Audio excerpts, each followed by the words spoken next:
Muito boa noite a quem nos estiver a ouvir. Hoje estamos mais no segundo webinar Think Tank Pensar Sustentabilidade, um futuro próximo em comunidade, organizado pela ASPA. Este é um evento que é patrocinado pelo Ministério.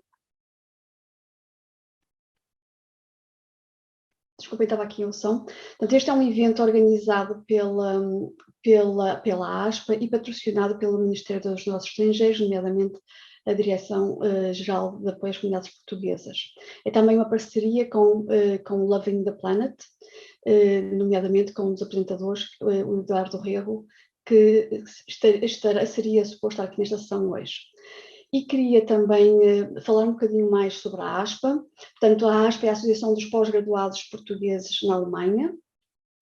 E temos este ano um novo programa, que é este Think Tank Pensar Sustentabilidade. Foi, no fundo, pensado de forma quais serão os tópicos, os pilares que nos unem enquanto portugueses, enquanto diáspora portuguesa, enquanto cientistas, enquanto cidadãos. Portanto, eu penso que é um tópico transversal a todos. E foi, no fundo, de facto, planeado para nos unir, para trazer, como falámos aqui com Vasconcelos, a literacia, neste caso verde, portanto, isso e propõe que nos unamos nesta discussão, neste diálogo, e que depois possamos elaborar um white paper a ser divulgado e repartido onde nós entendermos. Só uma questão de algumas regras de housekeeping, portanto o evento está a ser gravado e portanto está a ser partilhado no YouTube. Se quiserem colocar questões, podem levantar, fazer raise the hand ou colocar as questões no chat ou através do Q&A, no enquete, portanto nas questões e perguntas, e nós responderemos. E, portanto, sem mais demoras, também para darmos aqui origem à nossa discussão, eu só também vou passar aqui o site da ASPA para vocês poderem seguir o nosso novo site, onde encontrarão os nossos programas, porque para além do Think Tank temos o Road Trip do empreendedorismo, temos diplomacia científica, temos vários projetos que esperemos que sejam do vosso agrado. Hoje estamos aqui num muito específico e temos o nosso embaixador da ciência em Portugal e o moderador desta sessão, João Coutrinho. Portanto, o palco é teu, faz o favor. Olá, boa noite, obrigado, Viviane. Bem-vindos a todos a este webinar. Um agradecimento muito especial aos oradores. Temos a certeza que têm uma agenda preenchida e de maneira que muito obrigado por terem encontrado um furo nas vossas agendas para estarem presentes. O que é que nos traz aqui? O ano de 2015 ficará na história como o ano da definição da Agenda 2030, constituída por 17 Objetivos de Desenvolvimento Sustentável, mais conhecidos por ODS.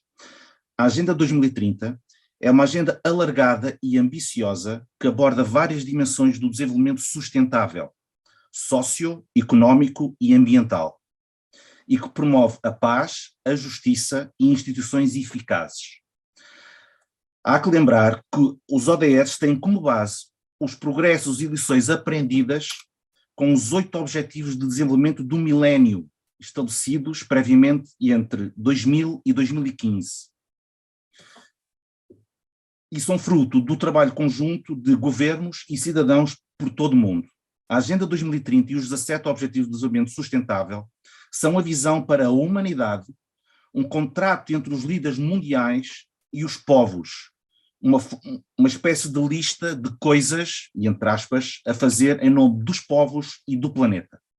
Correlacionado com as ODS, entre 31 de outubro e 12 de novembro, decorreu em Glasgow, na Escócia, a COP26, a Conferência das Nações Unidas sobre as Mudanças Climáticas de 2021, onde os líderes mundiais discutiram medidas concretas para mitigar as emissões de CO2 para a atmosfera e, com isso, por arrasto, conter o aquecimento global advindo da ação humana e por forma a evitar um colapso planetário e em última análise, a extinção de todas as formas de vida terrestre, inclusive marinha.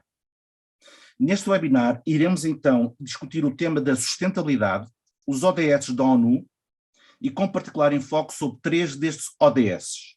O número 14, que é proteger a vida marinha, o número 15, proteger a vida terrestre, e o número 13, a ação climática.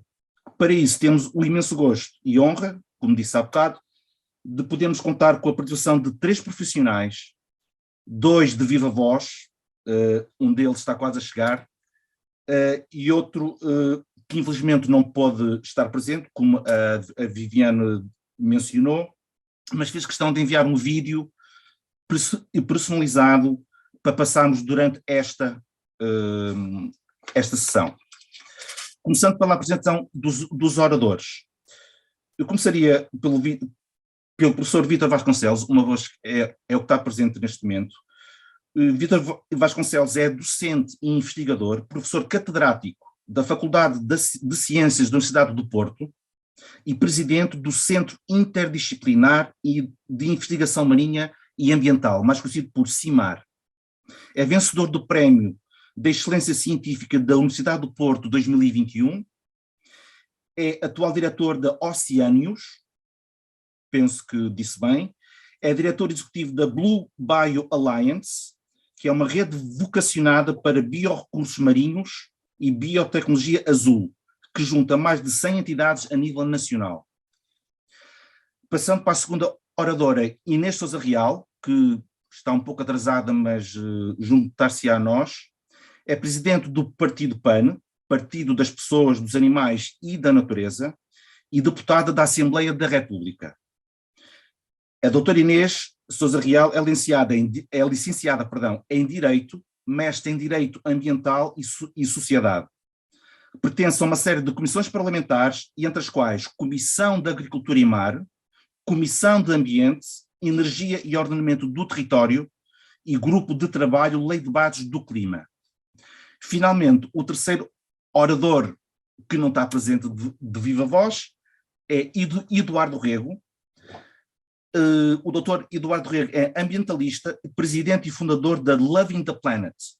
É uma ONG, uma plataforma global de comunicação, fundada em 2018 para combater o desequilíbrio causado pelas inúmeras agressões à natureza e ao clima. O doutor Eduardo é o locutor, dá voz, assim por dizer, ao programa BBC Vida Selvagem da SIC. De seguida, então, vamos começar por partilhar o vídeo que o doutor Eduardo Rego teve a amabilidade de nos passar e de seguida falaremos então numa mesa redonda com o professor doutor Vítor Vasconcelos e a doutora Inês Sousa Real, que se juntará a nós muito brevemente. Viviana. Sim, vou passar. Eu vou passar um momento. Obrigado. Estou a tentar encontrá-lo.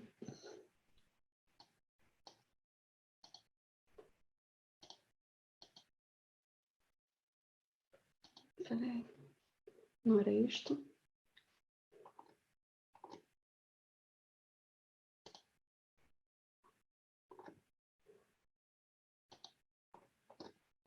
Desculpem lá, tenho aqui muitos... Não estou a conseguir encontrar o vídeo, João. Espera aí. Não está a partilhar o vídeo. Ok. Take your time. Há bocadinho que tinhas aí, é uma questão de só clicar. Isso. Estás a ver o vídeo? Estamos a ver a tua tela, não o vídeo. Ok. Estás a ver o som? Estás a ouvir o som?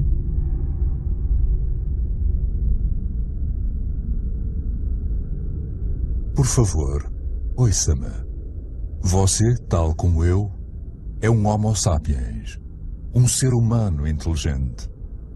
A vida, um milagre no universo, apareceu há cerca de 4.000 milhões de anos. Nós, seres humanos, há apenas 200 mil anos. No entanto, conseguimos quebrar o equilíbrio que é tão essencial à vida na Terra. Ouça cuidadosamente esta história extraordinária que é a sua e decida o que fazer com ela.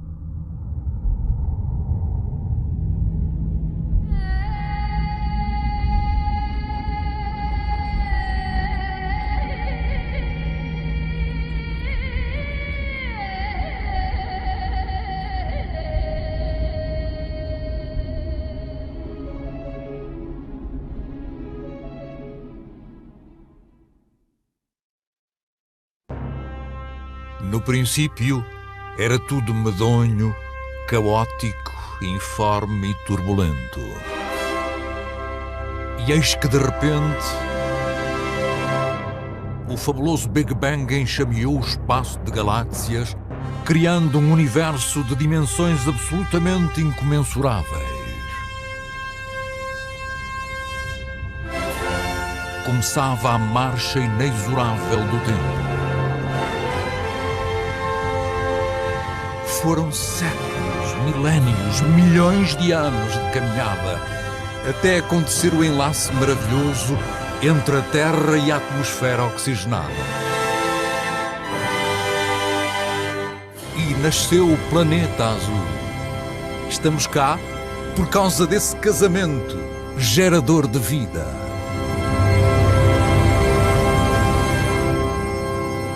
No entanto, a harmonia do mundo natural é cada vez mais precária. Nesta arca de Noé, a vogar na imensidão do cosmos, as espécies de animais e plantas são cada vez menos e mais vulneráveis. Em apenas 5 décadas, dos míseros 200 mil anos da sua presença na Terra, o presunçoso Homo sapiens alterou completamente a vida no planeta. É urgente salvar o que resta. Precisamos de resgatar a esperança num equilíbrio duradouro. A atmosfera que nos deu a faculdade de existir é despoderadamente maltratada. O mundo está doente, mas tem cura. Somos 7 mil milhões de seres humanos e a maior parte vive em situação de miséria. Há 500 milhões de pessoas a habitar em zonas desertas do planeta. Elas sabem como ninguém a importância da água. Metade da população pobre do mundo vive em países que são ricos em recursos naturais. E 50% da riqueza mundial estão nas mãos de 2% das pessoas. É uma injustiça cruel haver tamanha desigualdade. A relação humana está a ficar em carne viva, como as feridas que já cobrem muitos locais da Terra. A sustentabilidade passa pelo bem-estar de nós todos. Nascemos com o mesmo direito de habitar a casa comum. Nós, todos nós, somos agentes da degradação permanente que recai sobre a Terra e sobre o destino do ser humano. Se a preocupação da sustentabilidade pautar cada um dos nossos atos, nenhum obstáculo será capaz de impedir o sonho que temos de mudar as coisas. Seja mais um a desenhar o abraço Loving the Planet e traga todos os que encontrar pelo caminho.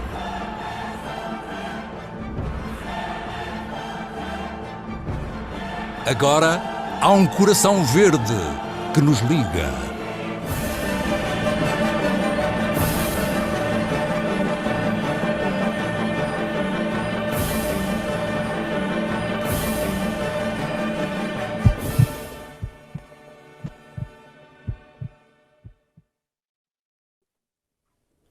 Vivemos cada vez mais numa pangeia virtual. E são por demais os indicadores de que a raça humana caminha para uma praga biológica. A vertigem da tecnologia trouxe-nos a uma encruzilhada que obriga a escolher o essencial. Estamos na era do excesso e, paradoxalmente, a nossa insatisfação nunca foi tão grande e tão doentia. É preciso decidir entre o rebanho e a consciência. Qualquer filosofia digna desse nome advoga que a grande vocação do ser humano é ser feliz e não propriamente ter tudo o que lhe apetece. A nossa criança interior sente o conforto do útero quando para e medita. sente-se em casa. E como que por magia volta a balbuciar anseios de felicidade. Volta a acreditar na utopia que nos trouxe aqui e nos irá acompanhar até à morte. Felizmente, há uns quantos de nós que querem mesmo recentrar o destino da humanidade. Eu gosto de casar palavras com imagens. É por isso que vos convido agora a fazer uma espécie de retiro da alma.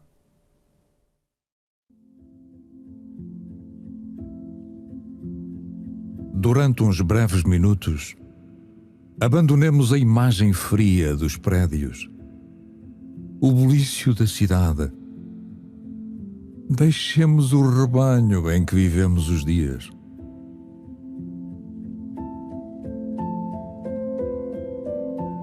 E, pela mão de um fotógrafo amigo, Paulo Ferreira, premiado internacionalmente, vamos sentir como é bela a terra dos homens.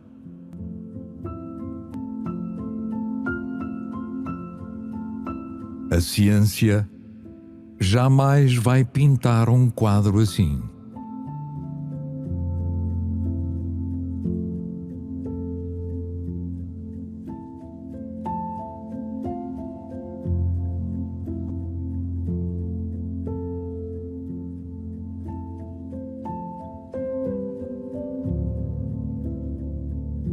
O momento que atravessamos é manifestamente precário a nível pessoal, social e espiritual. Estamos a perder o sentido da complementaridade, do afeto, do gosto pela cooperação, do prazer de olhar nos olhos e ler o coração. Já não nos sentamos para refletir o sentido da vida. Nunca vivemos tão próximos uns dos outros, amontoados em apartamentos, e nunca estivemos tão terrivelmente sós. O degelo nos polos é galopante. O nível do mar sobe e temos seca em terra. Somos peritos a criar problemas. Nunca se viram tantos em cima da mesa do mundo para resolver. Os fóruns internacionais não dão em nada. À expansão do conhecimento corresponde o esvaziamento da sabedoria. É urgente o regresso à natureza.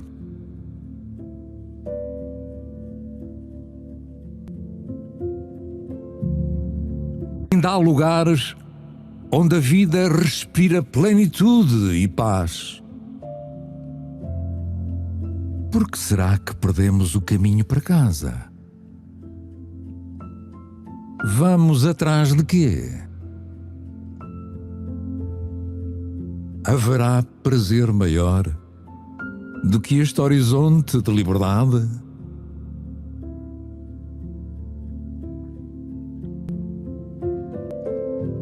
A felicidade é a utopia permanente da criança que há em mim, inocente, que tropeça, cai, mas vai em frente, à procura do que não vê, mas sente.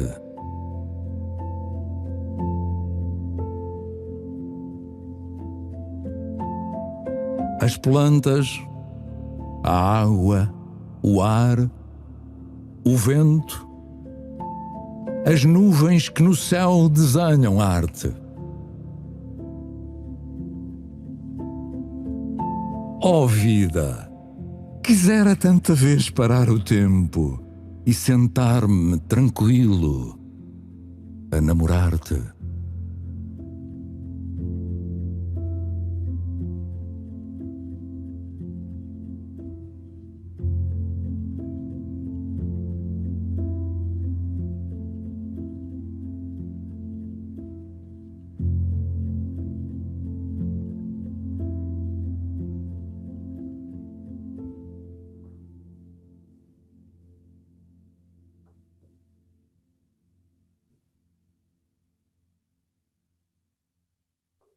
E pronto, são estas as palavras.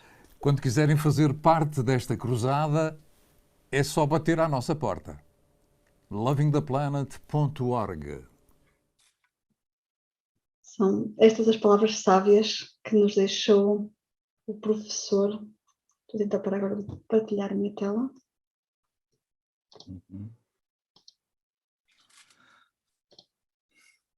Portanto, as palavras sábias que nos deixou Eduardo Rego. E estou arrepiada. É que dizer, não? Eu já conheci o vídeo, mas enfim. Dando então aqui início, enquanto a doutora Inês Sousa Real ainda não se junta a nós, vamos começar então com o professor doutor Vítor Vasconcelos. E este vídeo até acho que serve de tónico para esta conversa, mergulharmos, já que estes três objetivos de desenvolvimento sustentável estão diretamente relacionados com este vídeo, quer dizer, proteger a vida marinha, a vida terrestre, a ação climática, proteger a vida, proteger o planeta. Professor doutor, enquanto presidente, seria uma pergunta para começar e a partir daqui, de uma forma informal, gerar uma discussão, uma conversa. Enquanto presidente do CIMAR, pode partilhar connosco qual é o estado atual da criação e divulgação do conhecimento científico relacionado com a preservação e proteção da vida marinha, neste caso? Há muito a fazer, estamos no bom caminho, há dificuldades, por exemplo, a angariar financiamentos? Por favor. Muito boa tarde, boa noite a todos.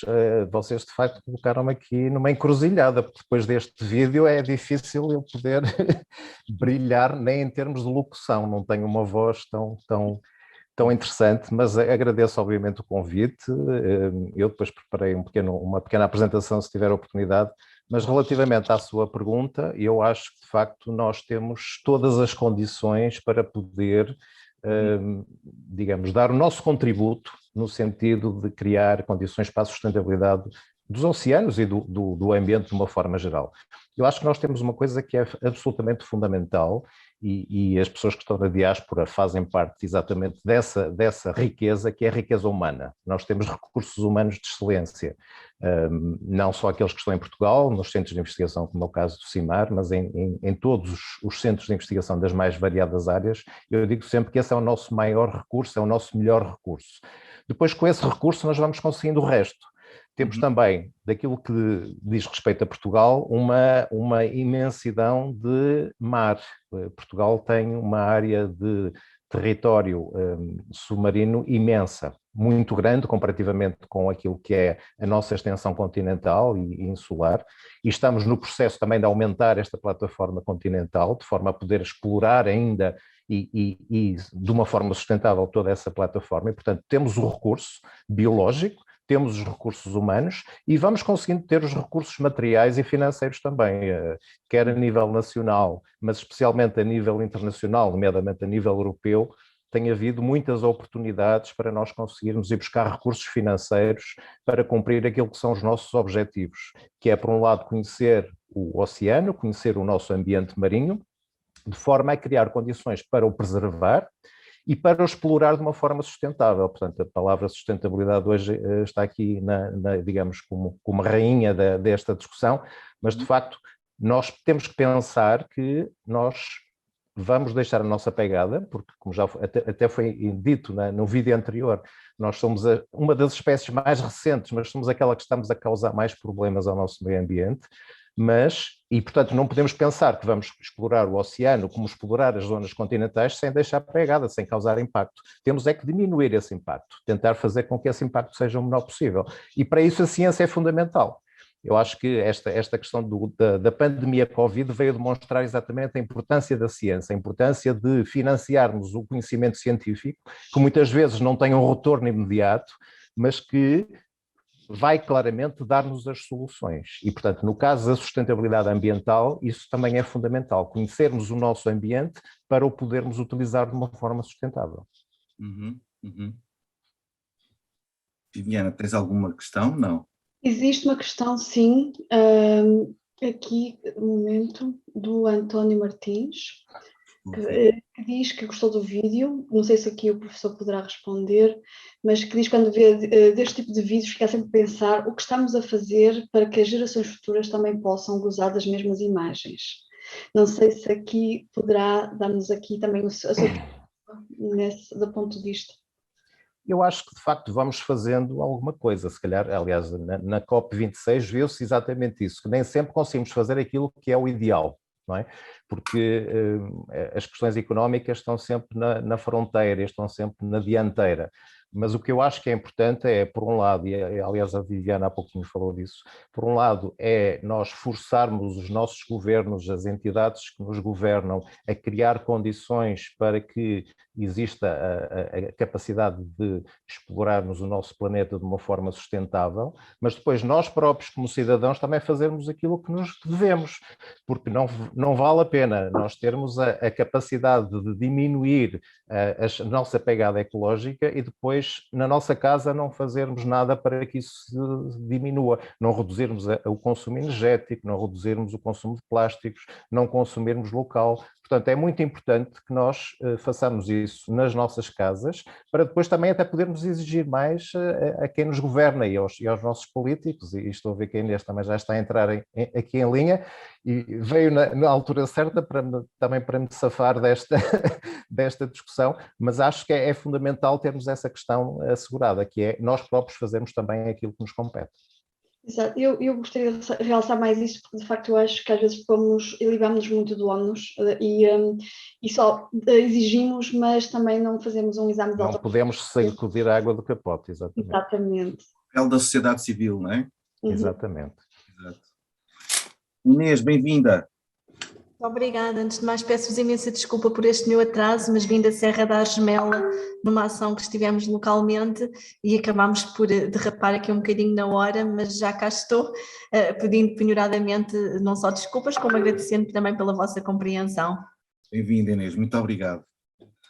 Muito bem, se calhar já passaria diretamente para uma pergunta para a Inês. Inês, sabemos que estiveste presente. Eu peço que vou tratar por tu, porque já falámos anteriormente. Exato. Exato. Estiveste presente na COP26, agora em Glasgow. Quais são as tuas primeiras impressões? Quer dizer, já sabe que no final a Índia e a China portaram-se mal, enfim, mas fazendo um apanhado, quais são as tuas primeiras impressões in loco da tua experiência? Bom, antes de mais, boa tarde a todas e a todos, é um gosto e agradeço o convite que me fizeram para estar aqui presente.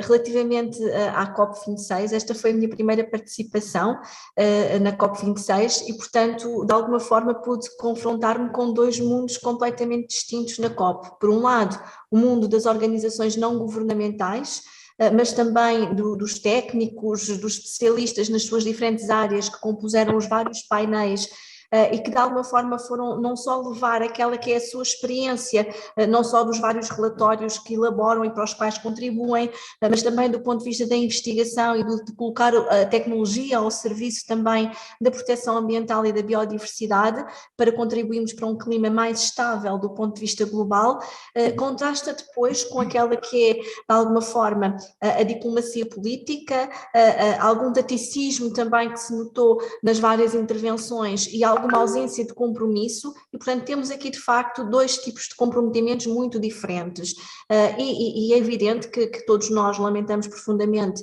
que para já estejamos já na 26ª Cimeira do Clima e, portanto, significa que tivemos 25 cimeiras anteriores que de alguma forma não conseguiram qualquer tipo de compromisso e qualquer tipo de avanço no sentido de conseguirmos ir mais longe, quer no cumprimento do Acordo de Paris, quer com a redução das emissões de carbono, quer também para, de alguma forma, combatermos aquilo que é os efeitos do aquecimento global e das consequências que daqui podem advir. Aliás, isto está muito relacionado com o tema que hoje vamos estar aqui a abordar, que tem a ver com a biodiversidade, mas também com o papel que os oceanos têm, quer como consumidor de carbono, quer também como berço da vida marinha, que consequentemente também é um berço da vida terrestre, e esta ausência de compromisso, bem agora como a ausência da China e da Índia, que são um dos maiores poluidores, mas também não nos podemos esquecer que quer a China, quer o Japão têm práticas não só comerciais como pescatórias absolutamente devastadoras para os nossos oceanos e para a biodiversidade dos oceanos, e portanto esta ausência de compromisso do ponto de vista internacional é de facto preocupante, porque nós estamos aqui de alguma forma até vertiginosa a atingir o ponto de não retorno, os ditos 7 anos, o Acordo de Paris continua por cumprir, a Agenda 2030 para o Desenvolvimento Sustentável também não augura um desfecho diferente, e depois se pensarmos noutro tipo de tratados, como para a descarbonização, para atingirmos a neutralidade carbónica, metas como 2050 são uma realidade muito distante e de facto parece que estamos quase à espera de atingir o pico máximo das emissões para começarmos a reduzir. E nesse sentido eu acho que é com alguma tristeza, algum defraudar de expectativas que verificamos a ausência de compromisso por parte dos líderes globais, mas aquilo que verificamos ao mesmo tempo é de facto uma sociedade civil e organizações não governamentais a par da academia fortemente mobilizada e a trazer cada vez mais conhecimento científico para cima da mesa, e os decisores políticos não podem continuar a ignorar quer a voz da sociedade civil, quer a voz do conhecimento científico que deve estar na base das nossas decisões. E portanto foi uma experiência muito gratificante do ponto de vista da aprendizagem, eu tive a oportunidade de ouvir diferentes perspectivas, não só a nível europeu, mas também, por exemplo, dos nossos irmãos brasileiros, em que ouvimos vários projetos de como é que estão a tentar, por exemplo, de forma sustentável e responsável, promover uma gestão da floresta da Amazónia que não passe por a desmatação e que não passe pela responsabilização dos próprios pequenos agricultores e dos pequenos empresários florestais. Tivemos também alguns exemplos daquilo que são outros congéneres na Holanda, na Alemanha, na França, ou seja, houve de facto ali uma partilha de experiência muito interessante, mas isto terá que se traduzir em ação sob pena de não conseguirmos que estas cimeiras sejam consequentes. Aliás, a própria pegada ambiental desta cimeira, se calhar seria mais fácil reunirmos todos por videoconferência e não estarmos a deslocar para a COP e produzir com isso mais emissões de CO2,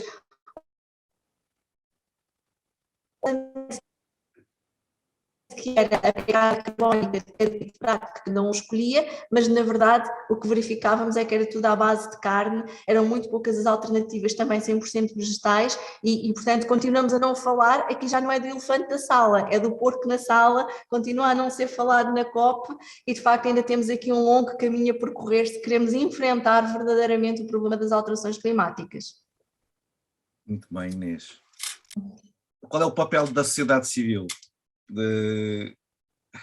Bom, eu acho que a sociedade civil é mesmo muito relevante e sinto que os decisores, aliás, nós tivemos um pouco essa amostra antes da crise da Covid-19. Eu recordo-vos que nós tínhamos todas as semanas os alunos a saírem às ruas a reclamarem pelo direito ao clima e a fazerem a dita greve estudantil climática. E a sociedade civil nas suas diferentes vertentes, seja não só no associativismo, naquilo que são as organizações não governamentais do ambiente, que estiveram não só presentes, como tiveram o cuidado, e falo, por exemplo, das ONGs do ambiente portuguesas, elas pediram reunião não só à Comissão de Ambiente, como também ao próprio Ministro do Ambiente, e portanto elas procuraram também fazer o seu networking e procuraram de alguma forma tornar consequente esta ação, e isto é um papel muito importante do ponto de vista da sensibilização dos atores políticos, mas a sociedade civil tem que começar a ir um pouco mais longe, e digo isto na medida em que nós temos ferramentas que muitas das vezes a nível nacional não são utilizadas o suficiente nestas matérias. Falo, por exemplo, das iniciativas legislativas de cidadãos e também das petições da Assembleia da República ou até mesmo a nível municipal. Nós temos também várias assembleias municipais em que podem-se lançar mão destas medidas. Há projetos interessantíssimos, por exemplo, na França, ligados ao combate às alterações climáticas, em que foram criadas assembleias de cidadãos, e esse foi o modelo que o PAN propôs replicar em Portugal para o Plano de Recuperação e Resiliência, porque nos parece ter sido interessante ter criado uma Assembleia de Cidadãos em que as pessoas são escolhidas aleatoriamente, portanto, do ponto de vista demográfico, com várias regiões, do ponto de vista da geografia nacional, mas também do ponto de vista etário, social e, portanto, e depois são de facto, de alguma forma, têm acesso à informação por parte de diferentes especialistas, com a finalidade de depois trazerem conclusões relativamente ao tema que lhes de alguma forma lhes é entregue. Na França, este projeto relacionado com as alterações climáticas trouxe conclusões que são de facto evidências que os cientistas já nos alertavam há muito, mas não deixa de ser curioso ver como é que decidiria um cidadão informado, com acesso não só à participação cidadã, àquilo que é o conhecimento científico, às diferentes ferramentas para compreender até os diferentes instrumentos, como são os acordos internacionais, e como depois, em contraciclo, temos as decisões políticas, muitas das vezes de forma até inconsequente, com as consequências dos impactos ambientais que isso possa trazer e, consequentemente, também para as gerações presentes e futuras. E, portanto, há de facto projetos muito interessantes de como é que se pode envolver mais a sociedade civil. Este é um exemplo deles que me parece muito interessante e que seria de facto curioso replicarmos em Portugal, mas também temos depois isto que estamos aqui hoje mesmo a fazer, ou seja, quer a academia, quer as associações têm um papel importantíssimo na promoção de conhecimento e na divulgação de conhecimento. Isso é uma oportunidade de aprendizagem, eu vejo por mim, eu enquanto política aprendo sempre imenso quando tenho alguma conferência e quando ouço sobretudo os diferentes técnicos e especialistas que vêm falar sobre o assunto, e isso ajuda-nos a tomar decisões pelo menos mais esclarecidas e, portanto, esta também é uma ferramenta importantíssima, porque temos que ter esta proximidade até para não estarmos só a legislar entre quatro paredes. Verdade, exatamente. Eu teria aqui uma pergunta para os dois, assim, quase em jeito, não de conclusão, mas é uma pergunta que eu realmente, eu tenho a minha própria opinião, mas gostava de ouvir a vossa opinião. O tema sustentabilidade,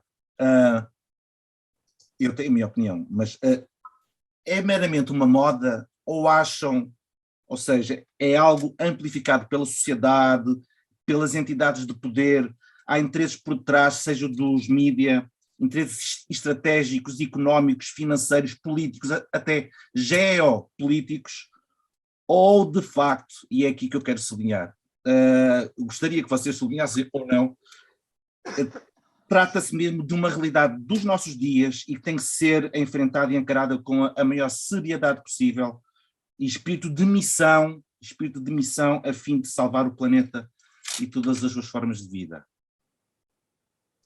Eu não sei se o Dr. Vítor quer começar por responder. Pode ser, para descansar um bocadinho assim, neste descansa um bocadinho a voz. Não, a questão da sua sustentabilidade, eu para já não acho que seja uma moda, nem acho que seja algo recente, não é?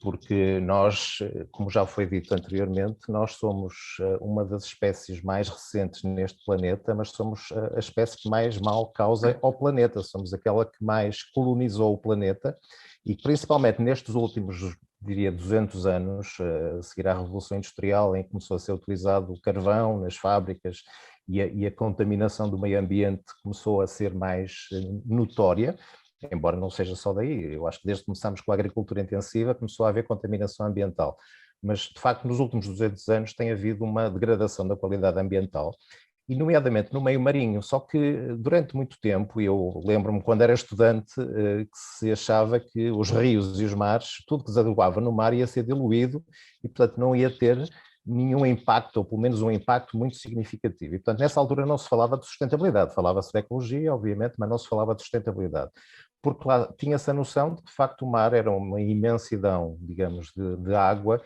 tudo diluía e que tudo fazia desaparecer.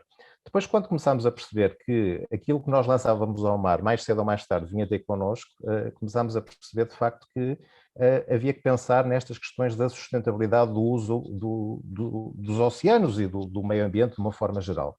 Nós temos que pensar que nós, de facto, somos uma espécie muito importante do ponto de vista, digamos, demográfico no nosso planeta e que deixamos uma pegada, isso aí não há volta a dar, mas temos que o fazer de uma forma a reduzir cada vez mais a nossa influência no meio ambiente, porque senão vamos ter que pagar mais para ter um ambiente saudável.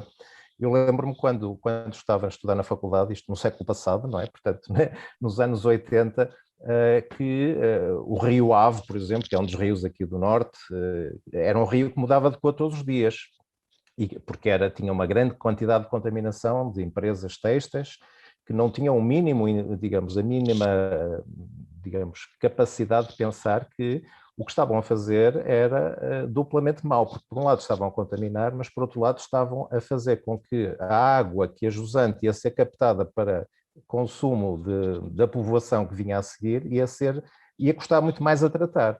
E, portanto, hoje em dia já se percebe que é preferível tratar os efluentes, é preferível tratar tudo aquilo que nós lançamos no ambiente de forma a que o meio ambiente consiga resistir de uma forma, digamos, mais saudável àquilo que são os nossos impactos. E, portanto, eu acho que a sustentabilidade é absolutamente fundamental se nós queremos continuar a viver com o estilo de vida que temos, não é? E quando falo nós, estou a falar da população em termos gerais, porque sabemos que há desigualdades muito grandes. Mas temos que, lá está, do ponto de vista daquilo que são os recursos alimentares, consumir menos proteína animal. Começar a pensar, por exemplo, no caso da pesca, já há cerca de 30 ou 40 anos que as cotas de pesca se têm mantido ou têm vindo a diminuir. Está-se a apostar mais numa aquacultura sustentável, não é? Porque a aquacultura pode ser sustentável, embora também tenha muitas vezes alguma conotação negativa. Temos que pensar que o nosso meio ambiente marinho não pode mais ser explorado para a utilização de recursos fósseis, como é o caso do petróleo. Mas podemos ir às energias renováveis, podemos ir à energia eólica, à energia das ondas, e Portugal já está a dar passos muito significativos nesse sentido. E, portanto, eu acho que hoje em dia falar de sustentabilidade é falar de sobrevivência da nossa espécie, porque nós surgimos há muitas poucas centenas de milhares de anos, as bactérias e as microalgas que dão metade do oxigênio que nós respiramos surgiram há cerca de 4 mil milhões de anos e provavelmente daqui a 1 milhão de anos vão estar cá as bactérias e nós não vamos estar, se continuarmos neste sentido. Isto parece um bocado catastrofista, mas de facto eu estou convencido que o nosso planeta, os dinossauros também desapareceram e eram muito maiores que nós, não é? Portanto, nós temos que pensar que ou tratamos neste momento de uma forma muito séria esta questão da alteração global do nosso meio ambiente, de forma a que possamos continuar a sobreviver como espécie humana, ou então daqui a algumas centenas de milhares de anos não vamos cá existir. E, portanto, eu acho que a sustentabilidade ambiental, de uma forma geral, não pode ser vista como uma moda, mas sim como uma necessidade. É absolutamente urgente usar o nosso planeta, não pensar, eu acho que é um absurdo nós estarmos a investir milhões de euros em pensar e explorar outros planetas, quando temos este planeta que é o nosso.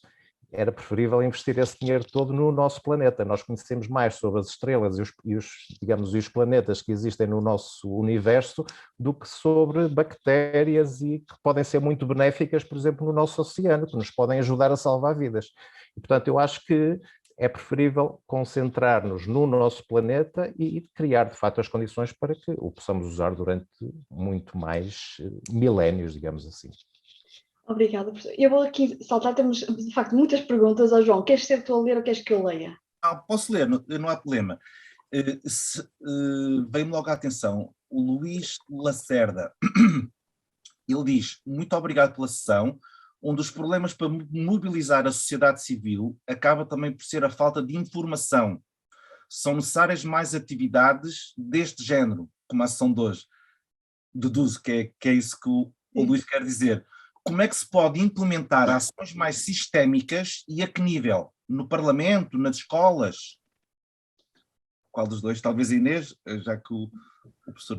Sim, até porque eu também gostava de comentar um pouco só sobre este tema da questão da responsabilidade versus sustentabilidade, mas de facto a pergunta do Luís está ligada também com o comentário que fiz há pouco, ou seja, a importância da sociedade civil e de como é que se podem mobilizar para contribuir para que de alguma forma possamos combater este problema que é a poluição, que é também a desflorestação e o facto de estarmos a contribuir para o aceleramento das emissões de gases com efeito de estufa, que podem ter um efeito absolutamente devastador naquela que é a possibilidade de um ambiente com qualidade de vida vida que permita a sobrevivência do ser humano. E de facto a questão das escolas é também um papel aqui primordial, sobretudo através do primeiro ensino básico. No entanto, aquilo que nós notamos é que, ao contrário até de outros países, isso não quer dizer até que não tenhamos outras potências, como é o caso dos Estados Unidos, em que temos de facto um conhecimento maior até sobre a própria biodiversidade autóctone local, em que conhecem as espécies que existem nas suas localidades. Não quer dizer que seja a fórmula única, porque depois verificamos que depois temos este tipo de potências a poluírem e de facto a consumirem recursos de uma forma até desequilibrada entre os vários países, e isto também é importante termos em consideração, porque por muito que nós possamos ter boas práticas em Portugal, e não devemos baixar os braços pelo facto de termos aqui uma responsabilidade pelas emissões mais diminuta do que outros países, muito pelo contrário, devemos continuar a pugnar pelas boas práticas e por preservarmos o nosso património natural, que é único no nosso país, e portanto, mas esta componente pedagógica é muito importante. Aliás, eu quando aqui há tempos fui fazer uma saída de mar num balneário ali em Setúbal, precisamente a propósito de uma iniciativa que tivemos que era o Tratado dos Oceanos. O capitão que nos dizia era que de facto como é que nós vamos pedir às pessoas para protegerem algo que não conhecem? E há pouco o Dr. Vítor falava numa questão fundamental, que é nós conhecemos tanto sobre o universo, sobre as estrelas, vislumbramos ir para outros planetas, mas conhecemos tão pouco dos oceanos e do fundo do mar, não há investimento, e temos nomes internacionalmente conhecidos como o de Sylvia Earle, que tem de facto um projeto fantástico, que é o dos Hope Spots, e até vos convido a irem ao site dela, porque é um projeto absolutamente inspirador, que nós procurámos também recomendar que fosse replicado aqui em Portugal, em que entendo que se forem criados vários pontos de esperança no globo, que poderemos conseguir de facto virar o jogo e conseguimos criar aqui uma rede de proteção e de preservação de núcleos, não é? De vida, de berçários da vida marinha, de zonas que sejam intocáveis, os chamados no-take zone, para que dessa forma se possa preservar os oceanos. Mas para isso é preciso haver conhecimento, e é preciso que desde cedo não exista um distanciamento do ser humano do mar, porque, ou seja, só a partir de certa idade é que vamos até ao mar, ao oceano, naquela perspectiva mais distante que temos, que não apenas as praias. Portanto, há muito pouco conhecimento no cotidiano sobre a importância que o oceano tem e até mesmo o papel crítico que tem no abrandamento do ritmo das alterações climáticas, e esta componente educativa era fundamental para protegermos este sumidor de carbono. Depois, por outro lado, para além do papel que as escolas têm e as próprias universidades, que também devem ser aqui envolvidas, é inevitável que não pensemos o papel que o Estado e que a comunidade internacional tem na preservação do meio ambiente, porque se não forem criados incentivos, se não forem criados desde logo os referenciais pedagógicos para as escolas, os incentivos para as campanhas de sensibilização, porque não existe o descartar ou deitar fora, ou seja, a ideia de que o oceano pode ser um caixote de lixo a céu aberto, ou neste caso a mar dentro, não colhe, ou seja, porque nós não estamos a fazer nem ações de descarga para fora do planeta, nem a levar o lixo para fora do planeta, se bem que também já o temos naquilo que é a zona circundante do planeta, sobretudo com a questão dos próprios satélites, não é? E, portanto, e do lixo também que já existe em torno do planeta Terra, e portanto nós temos que repensar, e isto leva-me à questão anterior que eu gostava de facto de comentar, porque a palavra sustentabilidade não pode ser uma mera medida de greenwashing, e portanto, mais do que sustentabilidade, se calhar é importante começarmos a falar acima de tudo de responsabilidade, porque não basta que algo seja sustentável na perspectiva de que estamos a explorar recursos, mas também temos que ser responsáveis de como, onde e quando os vamos explorar, porque este caso muito polémico que temos tido no nosso país acerca do lítio é uma nota disso. Portugal nunca vai conseguir ser verdadeiramente competitivo em matéria de exploração do lítio. Então porquê é que devemos de estar a devastar o nosso território, a permitir que se prejudique a qualidade de vida das populações, a destruir património natural que até pode constituir uma fonte de atração turística e de turismo de qualidade e de natureza, quando sabemos que do ponto de vista internacional, aquela que é a capacidade de exploração do nosso país não é concorrencial com grandes potências. E, portanto, há que de facto aqui ter uma visão de médio e longo prazo do ponto de vista do desenvolvimento económico, mais do que falarmos até em crescimento económico, porque senão vamos andar sempre em torno da palavra sustentabilidade e não saímos daqui, e ter de facto uma mudança de paradigma, não só do ponto de vista educativo, mas também do ponto de vista como o mercado opera, e acima de tudo com uma outra externalidade. é que enquanto nós não introduzimos na economia qual é o valor real do ambiente, que sabemos que é difícil porque pode ser um valor imensurável, mas quanto vale um ambiente sadio, quanto vale termos qualidade de vida, tudo isso deveria de ser também um marcador do ponto de vista económico para percebermos se de facto estamos a desenvolver a nossa economia e o nosso país no caminho certo, ou se estamos de facto em contraciclo, porque aquela velha máxima, não é, de quando pescarem o último peixe ou quando deitarem a última árvore abaixo vão perceber que o dinheiro não se come, começa a fazer cada vez mais sentido quando ecoa nos nossos dias.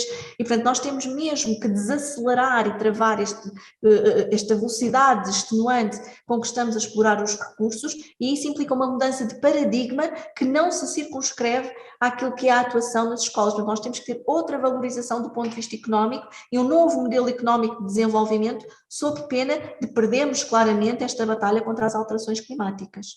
Uhum. Aqui a Madalena Maria Pinto dá a sua opinião. Realmente ela no final diz será muito necessária a aproximação à comunidade, portanto futuro próximo da comunidade, etc, etc.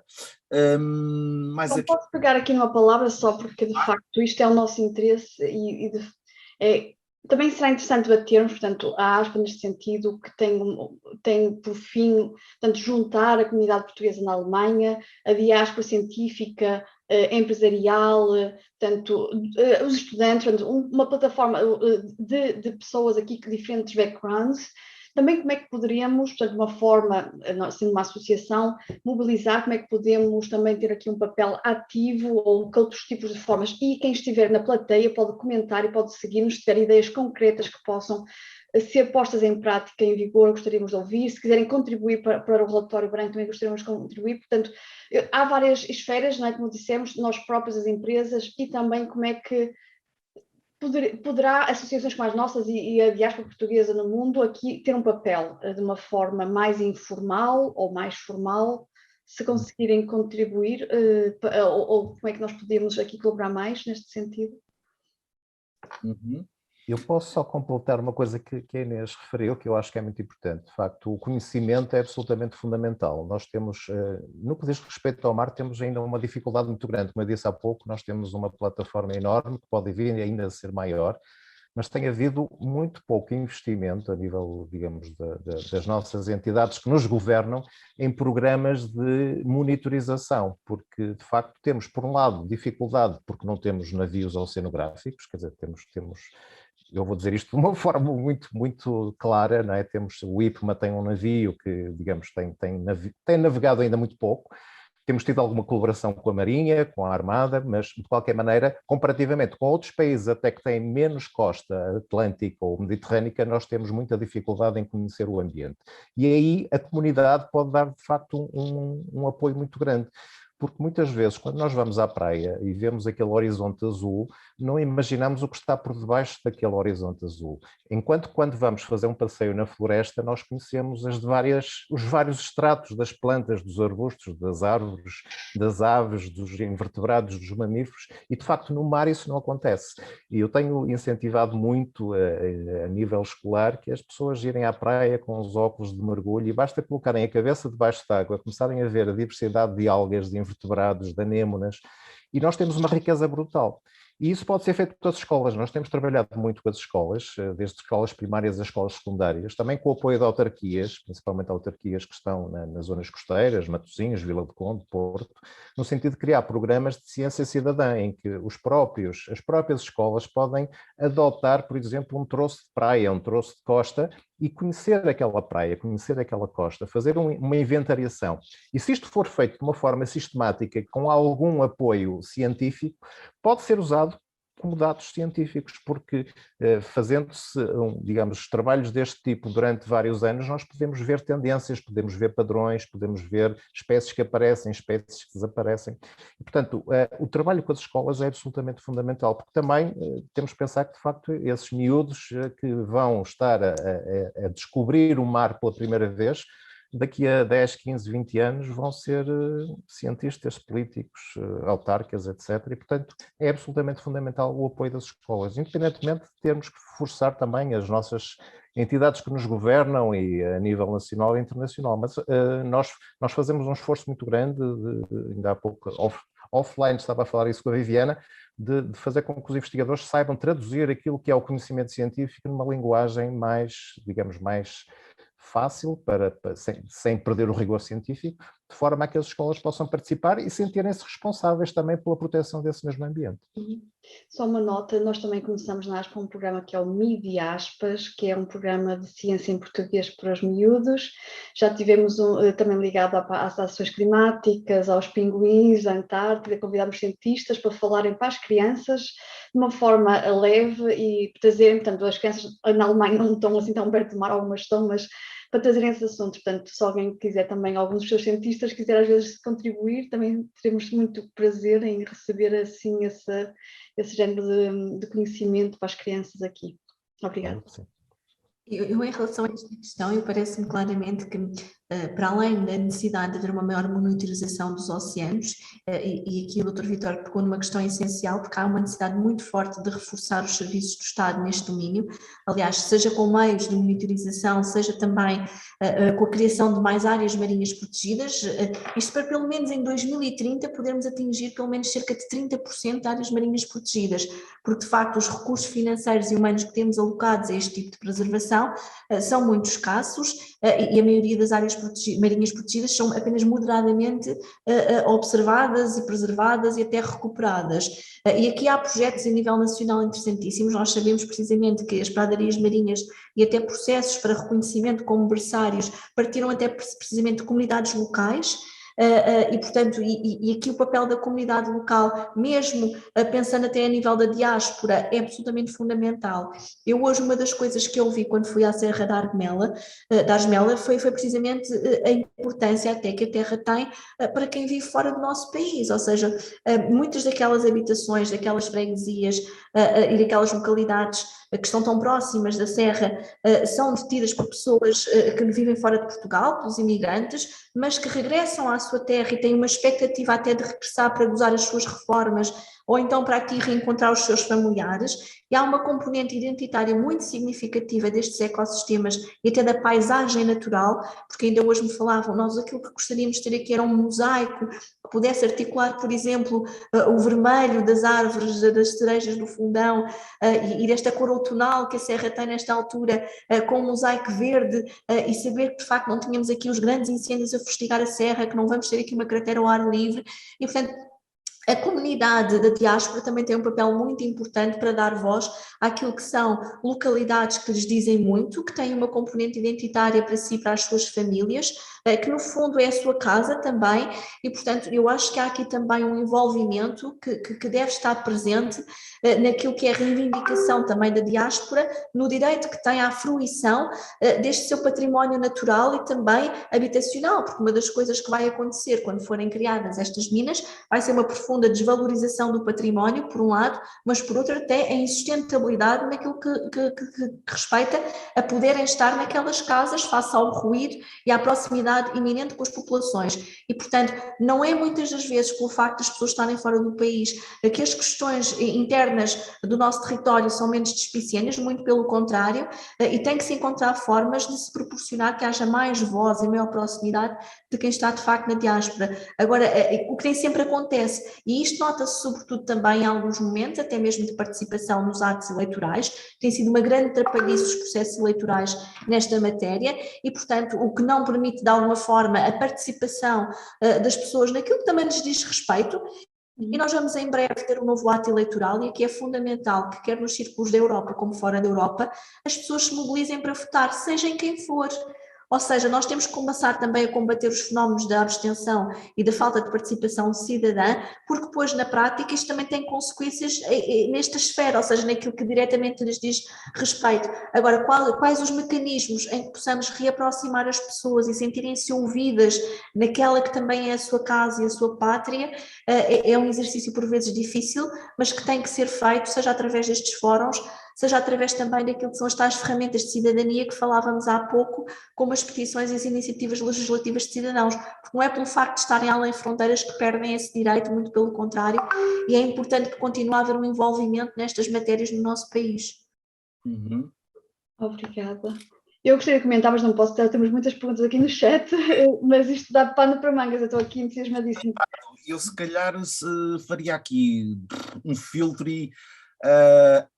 Espera aí, João, podemos dizer o seguinte, nós vamos responder algumas perguntas aqui offline, talvez algumas depois mandamos às pessoas, para não estar aqui a acabar, estamos quase no fim. Eu gostaria de perguntar, o professor Vítor tinha dito que tinha uns slides, não sei se dará tempo ou se eu se calhar agora não, e depois daquele filme é um bocadinho mas injusto. pode partilhar depois com nós podemos passar. Eu posso vos enviar, exatamente, mas era um bocadinho esta minha visão de nós termos de cuidar da saúde do oceano para cuidar da nossa saúde, não é? Porque o oceano, como já foi dito, é não só o regulador do nosso clima, mas também é dele que nós retiramos muita da sustentabilidade ou daquilo que é os nossos recursos biológicos, não é? E, portanto, nós temos que cuidar muito desse oceano, porque, caso contrário, como eu disse, a nossa espécie não vai sobreviver nos próximos milénios. E, portanto, eu prescindo de fazer os slides, mas eu posso vos enviar um PDF e depois vocês partilham com os vossos associados, está bem? Já agora, tem algumas referências, assim, para essa literacia, alguns vídeos, algumas coisas que pudéssemos também divulgar, portanto... Sim, eu posso vos enviar. Portanto, porque, de facto, é importante perceber as coisas de uma forma simples, mas também são temas complexos, mas penso que seria importante também divulgarmos esses claro que sim, claro que sim. Eu posso vos enviar, temos alguns vídeos nos canais de YouTube e temos também no nosso site alguma informação no Gabinete de Comunicação e obviamente estarei disponível para responder depois por escrito a perguntas que possam ficar. Não é? Exato, estão aqui vários, não sei se queres uma ou outra, João, que te chama a atenção aqui para um último pontapé. Posso comentar uma das perguntas que aqui está, por acaso gostaria de comentar aqui uma pergunta. Sim. Qual é a Dos 3 R's, a questão do reduzir, reutilizar e reciclar. Uma das coisas que se ouviu muito também na COP, e até mesmo a propósito da questão pandémica, nós tivemos lá vários ativistas. Há uma frase que retive muito interessante, que era de uma ativista israelita ambiental, que dizia que o mundo não está mal por causa da pandemia, o mundo teve uma pandemia precisamente porque estava mal. E falou-se muito na questão de quando estamos a falar em mitigar, devíamos estar a falar em evitar. Ou seja, nós a este tempo não podemos mesmo falar apenas em reduzir as emissões, temos mesmo que evitar, ou seja, se calhar vamos ter que sair um bocadinho fora da caixa dos 3 R's e trazer novas palavras para este combate às alterações climáticas, porque precisamos até de novos instrumentos, e um exemplo destes novos instrumentos que precisamos de ter, eu recordo que o professor António Cortês, ele tem de facto algumas intervenções muito interessantes e tem uma vasta obra escrita que depois também vos posso fazer chegar para fazerem chegar a quem nos está a acompanhar sobre os oceanos. Ele é constitucionalista, portanto tem aqui uma visão mais jurídica, não é, desta perspectiva da preservação dos oceanos, mas ele dizia algo que eu retive e que me parece também muito importante. Nós olhamos muitas das vezes para o mar do ponto de vista legislativo como olhamos para a terra, para a componente terrestre, e o mar é completamente diferente da terra, desde logo não tem as fronteiras, por mais que queiramos atribuir zonas de gestão marítima, e também temos toda uma biodiversidade que circula, para além de todas as alterações que a crise climática nos está a trazer também do ponto de vista das correntes oceânicas e também do degelo e todas as consequências que daqui podem advir. E Portugal deveria, de facto, do ponto de vista daquilo que é a insistência junto à comunidade internacional, procurar de alguma forma que fosse criado este Tratado Internacional do Mar, porque isto seria, porque a estratégia que existe a este tempo não é manifestamente suficiente, e isto poderia constituir sim um passo muito importante para nos ajudar, porque a Estratégia Nacional para o Mar fica só entre portas, portanto não estamos aqui a falar de uma estratégia global, de um tratado global que comprometa todos os países, e seria muito importante haver este instrumento. E ao nível também, há 2 documentários muito interessantes, já vos deixei um link e vou-vos deixar também um outro. Um é o Seaspiracy, apesar de ser feito por ativistas, e portanto não nos podemos esquecer que está com essa lente, não é, do ativismo, mas é um documentário muito interessante sobre os impactos que as diferentes atividades, nomeadamente a pesca e a sobrepesca, podem ter nos oceanos. E depois há um outro que vou já de seguida deixar-vos o link, que é o My Octopus Teacher, que tem a ver com uma relação entre um polvo e um fotógrafo, portanto era um documentarista, e de facto ele narra de uma forma absolutamente preciosa aquela que é a complexidade da vida marinha e de outros seres como são os polvos, que são seres absolutamente fascinantes, e eu acho que todos os que aqui estão a assistir devem assistir a este documentário, porque nos mostra não só que nós partilhamos o planeta com outros seres que têm características de uma evolução e de uma inteligência diferente da inteligência do ser humano, mas tão ou mais complexa do que a nossa, e que têm estratégias de sobrevivência absolutamente fascinantes, e portanto, tendo em conta o tema que aqui nos traz hoje, deixo também esta sugestão. Ela não é uma sugestão política, mas acho que é um documentário que toda a gente devia de facto ver, vale mesmo muito a pena, porque nos traz levanta um pouco o véu sobre o mundo dos oceanos e sobre a riqueza, porque quando nós tivermos um planeta menos vivo e mais silencioso, de facto vamos estar aqui a penhorar tanto para as gerações futuras, que eu acho que é mais fácil, como as imagens valem mais do que 1000 palavras, é mais fácil pelas imagens que este documentário nos retrata, podemos perceber do que é que estamos efetivamente a proteger. Obrigada. E eu só queria comentar que já não estamos já existe mais que 3 R's, 7 R's, Rethink, Refuse, Recycle, Repurpose, e já não lembro dos outros R's, portanto já estamos mais do que os 3 R's, e de facto o primeiro é repensar, que acho que é o que estamos aqui a fazer, repensar o que fazemos hoje. Refuse, que é recusar o consumismo, recusar o desnecessário, porque vivemos acima das nossas possibilidades e do planeta, e depois todos os outros erros por aí demais, mas acho que estes 2 primeiros já fazem fariam muito efeito. Para terminar, eu acho que o que a Celeste Pereira diz seria um bom tónico. Não se pode acreditar que já entendemos o que é a sustentabilidade quando ainda não estamos disponíveis para consumir menos ou para pagar um preço justo por um determinado bem. Concordo. Muito obrigado, Celeste. Muito bem. Viviana, não sei se... Eu acho que estamos no final da nossa emissão, já passamos. Isto de facto é um tema que mexe connosco, mas podemos ficar aqui muito tempo a falar, mas eu queria agradecer aos nossos convidados. Não sei se querem deixar uma palavrinha final aqui, todos, tanto uma mensagem final para concluirmos e nos despedirmos então.